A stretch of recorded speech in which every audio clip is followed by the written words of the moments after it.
ரொம்ப சோகமான விஷயம் தான். இத பேசுற அளவுக்கு நான் பெரிய ஜர்னலிஸ்ட்டும் இல்ல. எனக்கு ஒண்ணுமே தெரியாது. சோசியல் மீடியால இருக்கிறேன். தெரியாதவங்க தெரிஞ்சுக்கணுன்றதுக்காக நான் இத பகிரணும். ஆக்சுவலா மதன் கௌரி அவரோட வீடியோஸ் நான் எப்பவுமே பார்ப்பேன் எவ்ரிடே. ஏன்னா நியூஸ் பார்க்க மாட்டேன். அந்த அவரோட வீடியோஸ் வந்து ஒரு ஷார்ட் அண்ட் ஸ்வீட்டா ஒரு நியூஸ் எடுத்துட்டு வந்து டெலிவர் பண்றாரு. அதனால நான் நோட் பண்ணுவேன். இன்னைக்கு அவரோட வீடியோஸ் நான் பார்க்கும்போது அவர் சொல்லியிருந்தாரு, இந்த இன்சிடென்ட் பத்தி, அதாவது இந்த ஃப்ளைட் ஆக்சிடென்ட் பத்தி யாருமே பெருசா பேசல. ரொம்ப கேஷுவலா அவங்கவங்க போடுற வீடியோஸ கன்டென்ட்ட தான் போட்டுட்டு இருக்கீங்க அப்டின்னாரு. உண்ம, அந்த ஒரு உணர்த்துதல் எனக்குள்ள வந்துச்சு. ஆனா எனக்கு வருத்தம் இருந்தது. ஏன்னா அந்த ஃப்ளைட்ல நான் போயிருக்கலாம். என் குடும்பத்துல யாருனா போயிருந்தா அந்த வருத்தம் நமக்கு இருக்கும்.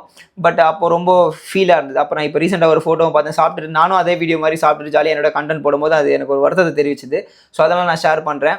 ஸோ முடிஞ்ச அளவுக்கு அடுத்த நிமிஷம் நிச்சயம் இல்லாத வாழ்க்கைன்னு எல்லாருமே சொல்றாங்க. அதான் உண்மை. சும்மா அது மாதிரி ஒரு கண்டென்ட் போட்டு ஃபேமஸ் ஆகணும் அப்படின்ற ஒரு எண்ணம் இல்ல. என்ன பகிர்றதுனே தெரியல. பட் இருந்தாலும் நான் பகிரணும். இப்போ பார்த்தீங்கன்னா, தீவிரவாத கூட்டம் ஊர் சுத்தி பார்க்கறவங்க போனவங்கள சாவடிச்சிருச்சு. ஓகே, சாவடிச்சுட்டானுங்க. அவனுங்கள நம்ம எதுவுமே பண்ணல. அதுக்கப்புறம் மேட்ச் பார்க்கறதுக்காக நிறைய டெத்து பார்த்தோம். நெரிசல்ல மாட்டி. இப்போ இந்த ஃப்ளைட்டு, அதுக்கப்புறமேட்டு சாப்பிட்டு இருந்த அந்த ஃப்ளைட் ஹாஸ்டல்ல மோதி அங்க இருக்க பசங்க, ஒருத்தருக்கும் ஒரு சில கனவுகள், வாழ்க்கைகள் இருக்கும். ஆனா நிச்சயம் இல்லாத வாழ்க்கை நம்மள முடிச்சு வச்சிருச்சு சீக்கிரமான்னு வச்சுக்கோங்களேன். ஆழ்ந்த இரங்கல்கள் தெரிவிக்க முடியும். வேற என்ன பண்ண முடியும்? ரூ. 1,00,00,000 குடுத்தா அந்த உயிர் திரும்ப வந்துருமா? அப்படின்னா கிடையாது. டாடா மேல தப்பா? ஃப்ளைட் மேல தப்பா? ஃப்ளைட் ஓட்டுனவங்க மேல தப்பா? எதுவுமே தெரியாது.